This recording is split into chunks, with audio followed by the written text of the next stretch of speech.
يا أيها المزمل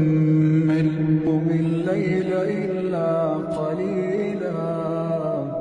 نصفه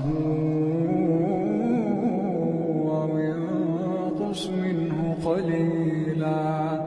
أو زد عليه ورتل القرآن ترتيلا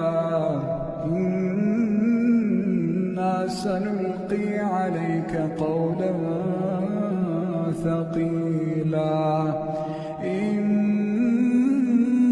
ناشئة الليل هي أشد وطئا وأقوم قيلا إن لك في النهار سبحا طويلا واذكر اسم ربك وتبتل إليه